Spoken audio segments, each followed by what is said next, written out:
안녕하세요 여러분, 세상 돌아보기입니다. 예, 오늘은 23년 10월 24일이고 화요일입니다. 예, 자, 오늘 정치논 편곡줄 하나 골랐고요. 제목에서 보신 것처럼 오늘은 한 미국 군사 전문가가 기고한 글, 예, 즉 가자 전쟁이 아마게돈, 인류 최후의 전쟁으로 비화할 수도 있다. 또는 그 과정에서 이스라엘이 최악의 경우에 사라질 수도 있다. 라는 의견을 개진을 했어요. 예, 기사를 통해서. 그래서 그 내용을 좀 짚어보려고 합니다. 예. 자, 이게 이제 그 기사의 제목인데요. 아메리칸 컨서버티브라고 돼 있고, 이 제목이 뭐 아마게돈을 피하기 위해서는 뭐 대충 이렇게 해석될 수 있는 제목이 되겠고요. 뒤에 보이는 사진은 이스라엘 깃발인 국기라는 걸 여러분 다 아실 거고, 10월 17일 날 나온 기사니까 한 일주일 정도 됐습니다. 예. 이때 이제 가자 지구의 진입을 할 준비를 끝냈을 때죠. 그래서 24시간의 시한을 주고 가자 지구 북부에 있는 주민들에게 이 지역을 떠나라. 피난 가라. 이렇게 했던 시점이었어요. 근데 지금 사실은 이제 한 며칠째 진공이 처음에는 뭐 날씨 이야기가 나오다가 아직 지금 본격적인 공세가 좀 시작되고 있지는 않아요. 그래서 어떤 일말의 어떤 협상 이런 분위기가 있나 이런 생각도 좀 들지만 사실 돌이 어디로 튈지는 잘 모르겠어요. 왜냐하면은 현재 이 상태에서 아랍 국가나 러시아 쪽은 휴전을 해라 이런 입장이거든요. 그런데 이제 이스라엘 입장에서는 지금 휴전을 하면은 어떻게 되느냐 하면은 팔레스타인의 입장이 협상 과정에서 살아날 수가 있어요. 예, 그래서 그거는 이스라엘이 절대 받아들일 수 없다라는 것은 제가 봐서는 분명한 것 같아요. 그래서 현 시점에 가자 진공을 하지 않는다? 그건 아닐 거라고 생각이 들어요. 게다가 지난 주말을 거치면서 미국의 블링컨 국무장관이 바이든의 입장을 한 번 더 확인시켜주는 발언을 했죠. 휴전은 없다. 우리 휴전을 원치 않는다. 뭐 당연히 그 지난주에는 유엔 안보리에서 아마 브라질이 제안한 것 같은데 휴전안 그러니까 인도주의적 지원을 위한 잠정적인 휴전 부분에 대해서 미국이 거부권을 행사했거든요. 그거하고 일맥상통하는 거예요. 즉 이스라엘을 지지하는 입장이에요. 현재는 진공하라라고. 자, 저는 그것이 바이든의 내년 선거에 이것이 이스라엘 편을 지지하는 것이 훨씬 유리하기 때문에 그렇게 판단을 했다고 봐요. 예. 그래서 오늘 소개드리는 저자는 그 부분에 대해서 군사적으로 깔끔하게 설명을 잘 하고 있어요. 상당히 잘 쓰여진 기고문이라고 생각을 했고요. 여러분한테 소개드리고 싶었습니다. 예. 그 제자가 누구냐? 더글라스 맥그레거 사진 속에 있는 사람입니다. 이 사람이 그냥 단지 우리도 뭐 우리 인터넷 언론에도 있는 뭐 군사 전문가 이런 사람이 아니에요. 실제적으로 예비역 대령이고 여러 실제 전투에 참여해서 공을 세우는 사람이에요. 그리고 트럼프 행정부 때 국방장관의 고문을 했던 사람이에요. 그러니까 군사적으로 주류 전문가라는 의미입니다. 예. 말만 하는 사람이 또 아니라는 것도 있고, 그가 글을 읽어봐도 그렇고, 이 글을 바탕으로 해서 그가 몇 군데에서 지금 인터뷰를 했어요. 그 중에 제가 하나를 봤는데, 이 사람은 허세만 있는 전문가가 아니라 실제와 관련된 지식 그리고 경험을 같이 가지고 있는 정말 전문가라고 보여지거든요. 그리고 이제 어드바이저라고 돼 있는데 영어로는 그의 직함이 보통 고문으로 이제 좀 해석이 되는 것 같아요. 나이도 있고 하니까. 자, 뭐 책도 한 5권 정도 썼다고 돼 있어요. 예. 자, 그래서 이런 지금 사전 정보를 제가 좀 말씀을 드렸잖아요. 이스라엘 상황이 지금 가자 전쟁 상황이 이스라엘이 진공을 하지 않았지만 이스라엘이 멈춘다는 보장도 없다. 네, 그 뒤로 무슨 일이 있는지는 뭐 알 수는 없죠. 그래서 구체적으로는 이런 부분이 있어요. 지금 가자 북부 지구에 들어가면 지금 많은 사람들이 하마스도 그렇게 이야기를 하지만 많은 사람들이 실제 피난 가지 않았어요. 예. 그리고 그 지역은 항상 절대적인 이스라엘의 공습에 노출되어 있는 지역이기 때문에 지하로 많은 소위 말하는 거미줄처럼 방어막이 돼 있다. 그리고 이스라엘군이 지금 소집을 해서 지금 한 40만, 50만 정도 되는 것 같아요. 36만 명을 지금 소집했죠. 근데 정규군은 10여만 명밖에 안 된다. 예. 자, 그래서 그런 게릴라 전쟁을 하기 위해서 시가지에서 벌인다는 것은 이스라엘군한테도 상당한 피해를 요구하는 일이 될 거다. 쉽지 않은 전쟁이 될 거다. 이런 이야기예요. 이거 맥그레거 의견입니다. 지금 제가 말씀드리는 부분은 대부분의 그의 의견을 참고해서 말씀드리는 거고 제 의견은 제 의견이라고 따로 말씀을 드리겠습니다. 또 민간인 피해자가 엄청나게 발생할 수 있는 부분이다. 그래서 진공을 하게 되면은 아마 이스라엘은 우리 기화폭탄 여러분 아시죠? 우리도 예전에 한국판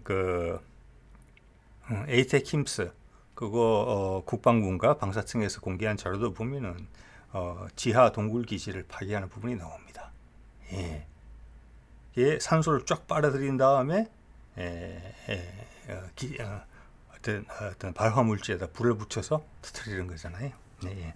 그게 우리도 이제 그런 걸 많이 개발하는 이유는 북한이 아주 다양한 용도의 진지를 구축했고 우리나라 특히 또 산이 많다 보니까 활공탄 같은 것도 유용해요. 활공탄과 기하폭탄이 상당히 유용합니다.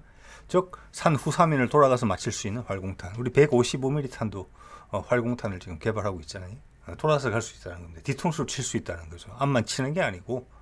자, 그런 기화폭탄, 우리 뭐 또 타우러스 같은 것도 그렇죠. 저게 지하를 몇 층을 뚫고 들어가는지까지 계산을 할 수 있다는 거죠. 그래서 그때 결국 터뜨리는 폭탄은 기화탄이 될 수 있어요. 앞에 여러 가지 탄두가 들어갈 수 있지만. 그래서 이스라엘군의 피해를 줄이기 위해서 그런 탄두를 쓸 수 있다. 이런 부분이 있고, 지금 아랍의 다른 국가들이 이집트나 뭐 요르단 이런 국가들이 걱정하는 것은, 이스라엘이 이들 220만 정도 이야기 하더라고요. 좀 가자 지구에. 거기를 밀어내려고 할 수가 있다. 하마스와 분리한다는 명분으로 그들을 아예 이스라엘 땅에서 다 쫓아낼 수가 있다. 그러면 다른 나라로 수많은 난민들이 밀려올 수 있다. 그거는 절대 원치 않는다. 유럽으로 갈 수도 있어요. 유럽도 원치 않는다. 자, 그런 거에 대한 일단 큰 걱정이 또 하나 있고, 두 번째는 뭐냐면은 하마스가 지금 팔레스타인 사람들을 통치하고 있고 지배하고 있지만 이 하마스를 깨끗하게 제거한다 하더라도 팔레스타인 사람들은 제2의 하마스, 제3의 하마스를 만들어낸다. 지금의 하마스는 지금의 역할을 하고 있을 뿐이다. 이거는 세계적으로 공감이 되는 부분인 것 같아요. 그렇기 때문에 그들이 흡수가 안 되고 지금 70몇 년째 그러고 있는 거예요. 네, 그거는 인정을 받고 있는 것 같아요. 즉 분리할 수가 없다는 거예요. 하마스를 다 잘라낸다 하더라도 또 새로운 하마스가 도마뱀의 꼬리처럼 자라난다. 이런 부분들을 지적하고 있어요. 예. 그리고 주변 국가에서는 난민을 절대 원치 않는다는 부분을 명확하게 하고 있고, 그게 이스라엘이 이 가자 진공을 하는 하나의 목적으로 주변에서는 주변 아랍 국가들 걱정을 하는 부분도 있다는 거예요. 네. 자, 이런 부분에서 지금 맥그레거가 이스라엘이 우리 당할 수 있다 이렇게 이야기를 하는 부분은 뭐냐면은 지금 이스라엘이 마지막으로 아랍에서 전쟁을 한 게 1973년입니다. 그 이후로 지금 그러니까 한 50년 정도 전쟁이 없었어요. 그런데 그때 이스라엘을 상대했던 주변 국가들, 아랍 국가들이 그때 그 정도 수준이 절대 아니다. 지금 상당히 고도화되어 있다. 예, 그거를 이스라엘이 잘 못 느낄 수 있다. 그러면서 여기서 이제 맥그레거가 지적하는 내용은 우리는 통상 이란이 라이벌 의식을 가지고 있다. 이스라엘에 그리고 무기도 강력하다. 이렇게 보통 전제를 하고 있는데 맥그레거의 이야기는 그게 아니다. 이란이 여러 신무기를 개발한 부분이 있지만 전반적인 전력을 전통적인 전력을 고도화하는 데 있어서는 아직도 많이 부족하다. 그리고 그들이 탄도탄을 많이 개발했고 그것으로 이스라엘 공격할 수도 있지만 그렇게 되면은 이스라엘의 핵폭탄으로 반격을 받을 가능성도 없지 않다. 이런 부분이 되면 일단 아마게돈이 이제 시작되는 부분이 되겠죠. 그걸 이란도 아마 알고 있을 것이다. 이런 상황에서 그래서 감히 탄도탄으로 장거리를 공격하기는 어려울 것이다. 이런 게 맥그레거의 생각이에요. 우리 참고로 알아두면 되는 거예요. 자연스럽게 여기서 이해가 되는 것은 미국의 군사 전문가 또 주류죠. 이스라엘의 핵무장을 당연시하고 있다는 거고 이번 기회에 우리도 그걸 당연시하면 될 것 같습니다. 예. 그런 부분이 있고 맥그레거가 우려하는 부분은 일단 헤즈볼라 이란의 힘은 헤즈볼라다. 예. 이란이 본격적으로 개입하기는 어려울 수 있다. 대신 헤즈볼라가 그렇다고 해서 절대 만만치 않은 조직이다. 이런 이야기를 해요. 헤즈볼라가 현재 병력이 10에서 15만 명 정도 되는 것으로 보이고 각종 미사일을 한 4만 발 정도 가지고 있다. 맥그레거 언급이고요. 그중에 몇천 발은 상당히 고도화된 미사일이라 이런 뜻은 즉 이스라엘이 요격하기 어려울 수 있다는 뜻이에요. 그래서 이스라엘의 절반 정도를 날려보낼 수 있는 화력을 헤즈볼라가 가지고 있다. 그리고 그들의 10에서 15만 명의 병력은 이스라엘군의 정규 병력하고 비슷하다. 10에서 15만. 그래서 예비군 다 동원해서 지금 50몇만이 됐지만 정예 병력은 10몇만 명이다. 헤즈볼라 그 정도 된다. 이란의 힘은 헤즈볼라의 힘이다. 예. 그리고 탄도탄 같은 것은 최악의 상황에서 쓸 수 있는 무기다. 이렇게 이제 언급이 되어 있고요. 두 번째,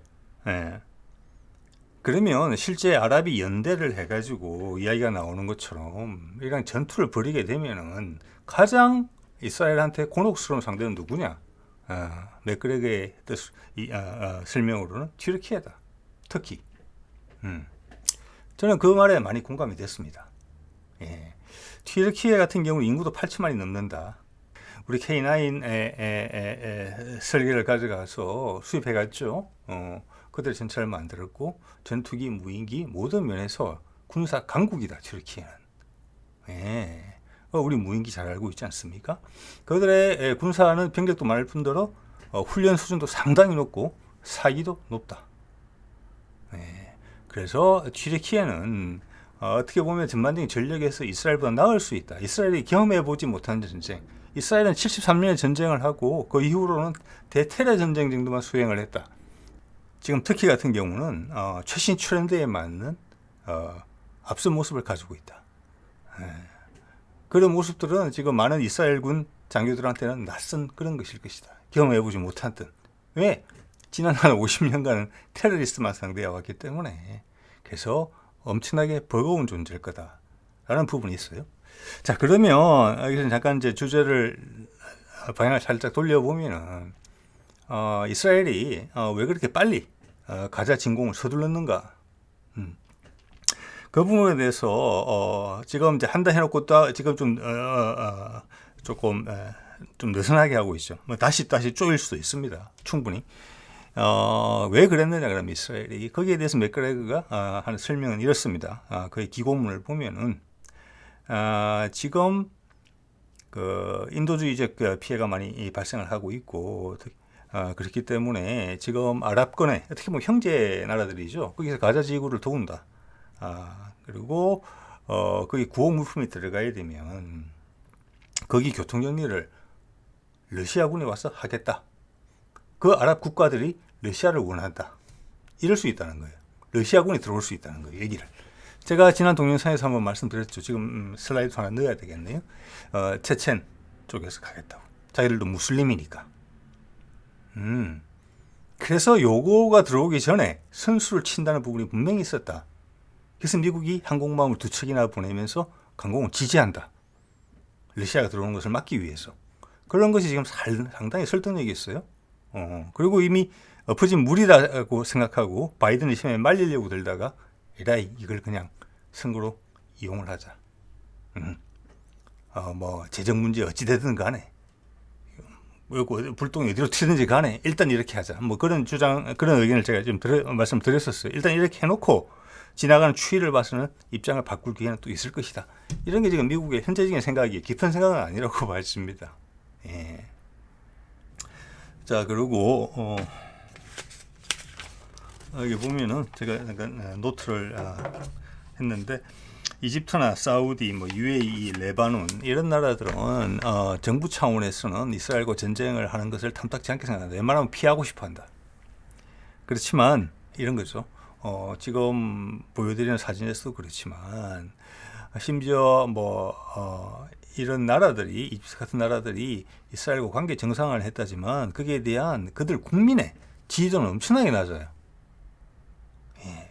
즉 대통령은 지도자는 이스라엘과 전쟁하기 싫은데 국민들이 못 참는다는 거죠. 예. 그래서 그게 민중의 힘에 끌려서 전쟁에 발을 들여놓게 된다. 시작이 되면 그런 해석도 상당히 신선한 부분이 있었습니다. 네. 그리고 이제 그의 언급 중에 하나 나오는 내용이 이런 거예요. 미국이 어떻게 엮이게 되느냐 거기에 항공모함 2척 있고 뭐 헤즈볼라 정도는 예를 들어서 미국이 해군이 공습을 할 수도 있다. 예. 근데 그 와중에 지금 이제 러시아군이 항구를 하나 조차했든지 그래서 시리아에 있단 말이에요. 예. 그 과정에서 격추당할 수가 있다. 미군기들이. 그러면 그때부터 전쟁이 커지는 거다. 예. 그때 그래 가지고서는 항모에서 항공 지원만 가지고는 해결이 안 된다. 근데 자기들도 떨어지고 희생자가 났기 때문에 발을 더 담궈야 되는데 발을 더 담그기 위해서는 지상군이 와야 된다. 그럼 전쟁이 커지는 거다. 그리고 지금 미국이 병력이 지금 리크루트가 잘 안 돼요. 예. 그래서 미국이 필요한 병력보다 지금 10에서 15만 명 정도가 부족하다라는 게 총평이에요. 그런 의견을 내는 전문가들이 있어요. 맥그레가 아니고. 그래서 현재 미국 전체 병력 숫자가 40에서 50만 정도더라고요. 우리보다 적어요. 예. 우리 정규병력이 60만이고 거기다가 특수부대까지 플러스 알파로 있잖아요. 그래서 지난 정부에서 보면은 국방개혁 2.0인가요? 그걸 통해서 40몇만 명까지 줄인다는 거잖아요. 자, 저는 미국 병력에 대해서 미국 전문가가 하는 이야기는 이번에 처음 들었습니다. 40몇만 명인 거예요. 예. 그래서 이렇게 이야기하는 겁니다. 우크라이나전에서처럼 또 이들 군대를 우크라이나에서는 러시아 군대를 얕봤다 우리가. 그래서 지금 진퇴양난이다. 그것도 미국 전문가 주류 전문가가 그대로 한 이야기예요. 뒤에 소개드리겠습니다. 이번에는 아랍연합군을 너무 과소평가할 그런 위험이 있다. 그들은 50년 전하고 완전히 다른 나라들이다. 아까 튀르키예 말한 것처럼.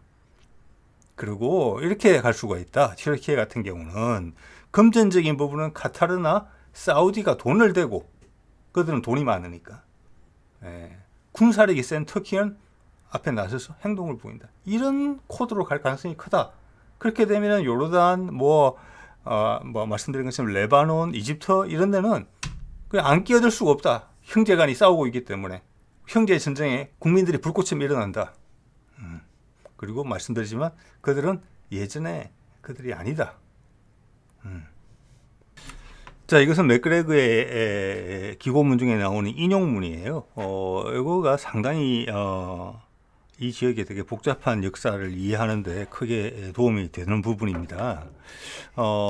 또한 우리도 구한 말에 이런 비슷한 처지에 있었다.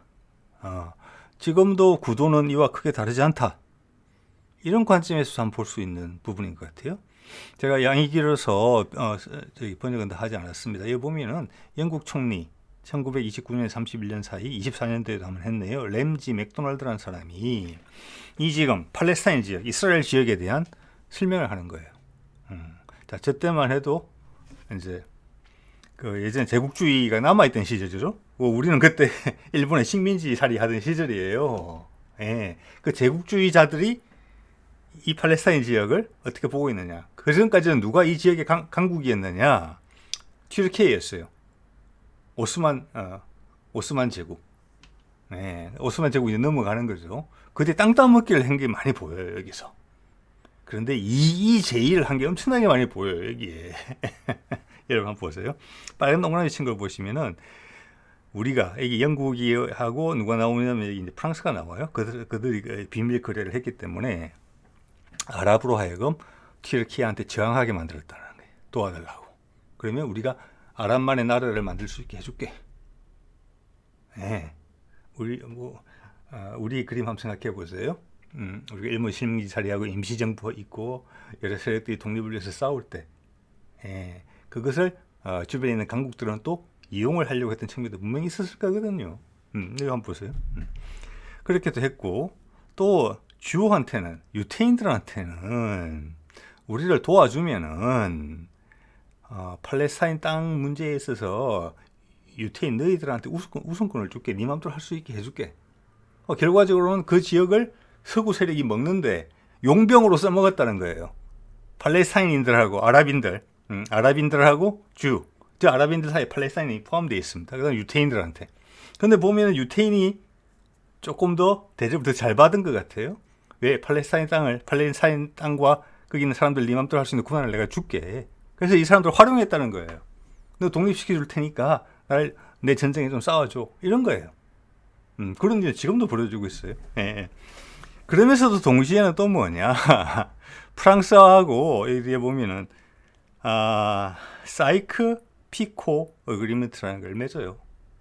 그래서 자기들 영역을 나눕니다. 이렇게. 여기는 네가 영향력 행사하고 땅 갈라먹기 하는 거죠. 여기는 우리가 행사하고 여기에 지금 아랍한테 약속했던 부분 팔레스타인 그 다음에 유태인한테 약속했던 부분들이 막 겹쳐져 있어요. 그래서 이러다 보면은 또 이집트한테 약속했던 부분들하고 중복이 되고 서로 엇갈리는 부분이 있는 거예요. 프랑스하고 했던 부분이.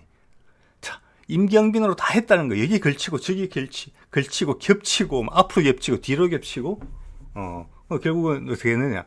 결국에 영국이 먹었고 팔레스타인 지역은 영국이 떠나면서 유태인한테 그거 준 거잖아요. 그런 순수로 정해진 거예요. 결과적으로는 다분히 인종적인 부분, 기독교적인 부분 이런 것들이 다 걸려 있는 거죠. 네. 이런 복잡한 상황이 있는 지역이다. 이런 상황이 해소가 안 됐다. 그 흔적이 그대로 남아있다. 우리의 남북 분단 같은 것도 같은 문제잖아요. 우리 쉽게 이야기하잖아요. 예.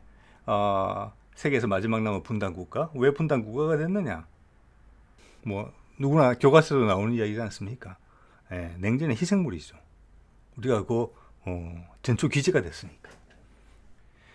우리말로 하자면 이런 거예요.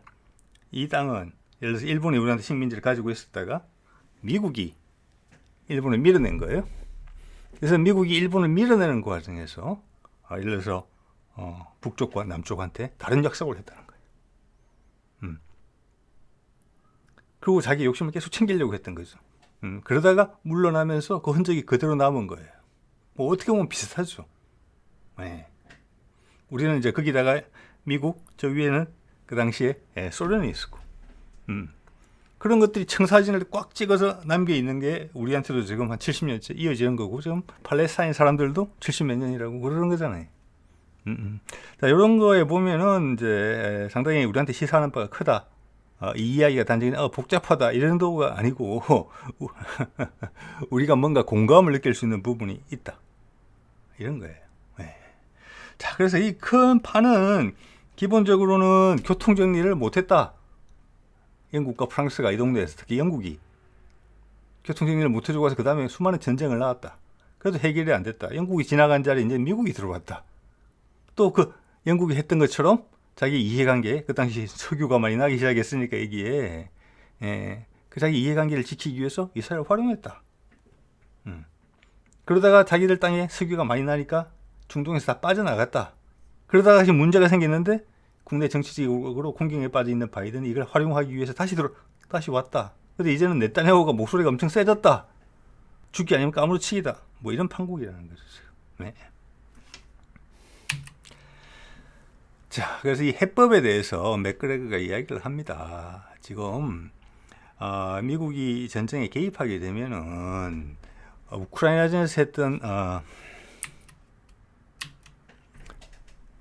실수를 다시 범할 수가 있다. 예.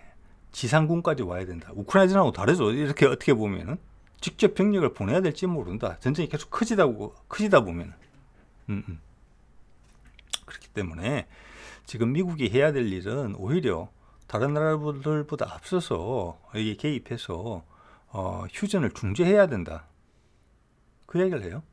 즉 이것은 맥그레거가 더 이상 이야기를 풀지 않지만 이것은 이 정도 상황에서 국제적으로 환기가 다 된 상태에서 팔레스타인의 입장에 대해서 휴전을 하고 협상을 하게 되면 팔레스타인 독립국가 문제가 자연스럽게 나오게 돼요. 그것을 이스라엘이 절대 받을 수가 없는 거죠. 그래서 이건 실제적으로 상당히 어렵다. 예. 미국이 이스라엘에 압도적인 영향력을 행사할 때도 쉽지 않은 일이다. 근데 지금은 그렇지도 않다. 될 가능성은 낮다. 이렇게 봅니다. 그렇지만 그렇지 않으면 아주 큰 전쟁으로 갈 수도 있다. 예. 그것을 느껴야 된다. 지금 미국의 지도부는 되게 듣기 싫은 소리겠지만 그게 그래라도 이스라엘을 설득해서 어떻게든 협상의 장으로 이끄는 게, 즉 두 개의 나라로 팔레스타인 독립국가를 인정하는 방향으로 가는 것이 세계 마지막 인류 멸망의 전쟁을 하는 것보다는 낫다. 이런 이야기예요. 그래서 그 과정에 튀르키예나 이집트, 러시아와 협력하는 한이 있더라도 즉 이것은 이런 걸 통해서 압박을 하라는 거예요. 이스라엘을. 아랍 국가들은 미국이 들어오는 거 싫어한다. 대신 러시아는 믿는다. 그래서 러시아가 평화유지군으로 가사에 들어오면 된다. 이런 이야기일 수도 있어요. 이게. 그러면 이스라엘은 꼼짝도 못하겠죠. 러시아와 직접적인 전쟁을 해야 될 수 있으니까. 그걸 하라는 이야기로 좀 들립니다. 맥그레거가. 지금 그걸 막기 위해서 가자 진공을 급하게 물은 거거든요. 이스라엘이. 그리고 미국이 급하게 여기에 대해서 휴전 없다. 무조건 공세로 간다. 왜? 휴전 이야기 빌미가 나오면 러시아가 들어올 수 있으니까. 왜? 주변에 있는 아랍 국가들이 러시아를 선호하고 있기 때문에. 팔레스타인들이 러시아를 선호하고 있기 때문에. 보셨죠? 김정은 사진하고 푸틴 사진 들고 시위하는 거. 팔레스타인에서. 세상이 그렇게 변했습니다. 예. 그래서 이게 간단하지만 풀어보면 상당히 복잡한 이야기를 하고 있어요. 이 양반이. 예. 자, 그러면서 본인들의 실수를 한번 되새김 해줘요. 우크라이나에서 미국은 러시아의 의지와 군사력을 과소평가해서 지금 엉망이 됐다는 거예요. 주류 군사 전문가가 우크라이나에 있어서의 미국의 작전은 완전히 실패다 라는 것을 공식적으로 인정하는 장면이에요. 자, 그러면서 지금처럼 어설프게 덤비면은 우리는 병력도 부족한데 미국은. 그리고 지금 항공모함 두 척 띄워놓으면 어떻게든 발을 담그게 될 것인데 또 이기지 못하는 전쟁을 할 수도 있다. 그러다가 발을 쓱 빼게 되면은 이스라엘은 우크라이나랑 똑같이 된다.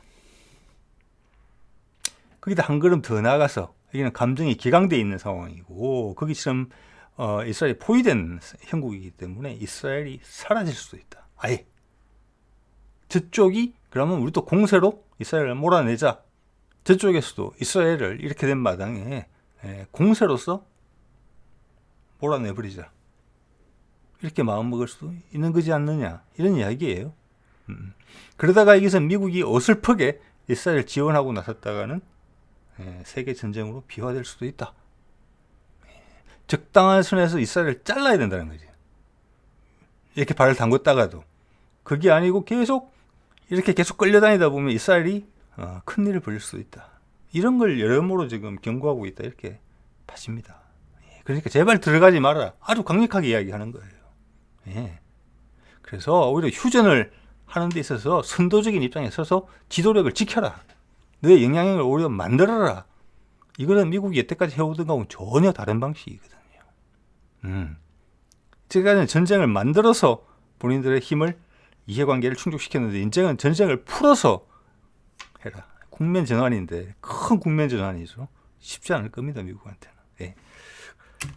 자, 이런 이야기를 지금 미국의 바이든의 약화된 모습, 미국의 늙은 모습이 보여지는 게 이걸 소개해드리면 될 것 같아요. 이게 크리스찬 사이언스 모니터에서 나온 기사예요. 언제나 딱 10년 전에 나온 거예요.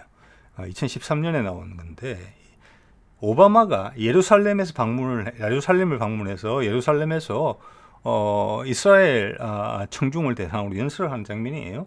그 제목이 뭐라고 되어 있습니까? 여기 보면은 이스라엘 사람들은 팔레스타인의 신발을 신어야 된다 이렇게 이야기했어요. 이게 뭐 우리한테 딱 다가오지 않는데 우리말로 의역을 해보자면은 팔레스타인 사람들의 시선으로 세상을 바라봐야 된다 이렇게 이야기를 한 거예요. 저는 이 영상도 봤습니다. 이 영상이 지금 다시 부각되고 있어요. 지금 가자 전쟁을 맞이해서. 그래서 저도 보게 됐습니다. 보면은 두 개의 다른 민족에는 각각의 나라를 줘야 되는 거 아닙니까? 이렇게 이야기를 했어요. 여러 번 박수가 나왔어요. 이스라엘 청중들로부터. 이스라엘 청중들이 그 말을 듣기가 좋아서 그랬겠습니까? 그때는 미국의 힘이 살아있었다는 겁니다. 지금은 아니죠. 그래서 오바마가 이런 이야기를 합니다. 제가 제 기억에 나는 거는 지금 사실은 많은 사람들이 평가하다시피 가자 지구는 형상도 그렇고 모양도 그렇고 소통을 차단하는 방법도 그렇고 200만 명의 감옥이에요. 수용소. 그래서 오바마의 이야기는 그렇습니다. 그 안에 있는 팔레스타인의 어린이들이 아이들이 미래에 희망이 하나도 없다. 총소리만 듣고 총만 보고 자란다. 이스라엘 죽이는 게 이스라엘 죽이는 놀이를 하고 자란다. 그런데 그 바로 몇 킬로밖에 안 떨어진 이스라엘 초등학교에서 아이가 무한한 미래를 꿈꾸면서 산다. 그 대비를 그렇게 유지한 채로 이스라엘이 행복하고 건강한 나라가 될 수 있겠느냐? 그쪽에 200만 명이 넘는 사람들을 죄인 취급하면서 구금해서 살고 있는데 그 상태에서 이스라엘이 정치적으로 얼마나 발전할 수 있겠느냐? 진짜 민주주의를 할 수 있겠느냐? 이제는 같이 살아야 된다. 그래서 두 민족에게는 두 개의 나라를 가야 된다. 박수. 이 말은 맞는 말이에요. 그렇기 때문에 지금 네타냐후가 자기 내부의 정치적 위기, 독재의 위기를 지금 가자지구를 이용해서 돌파하는 셈이거든요. 자, 바이든도 이 소리 하고 갔잖아요. 장기적인 해결 방법은 이거다. 팔레스타인 독립기구. 그럼 가가지고 하루 만에 비행기 안에서 입장이 달라진 거지 않습니까? 이게 미국의 모습입니다. 지금의. 자, 오늘 이 정도 하겠습니다.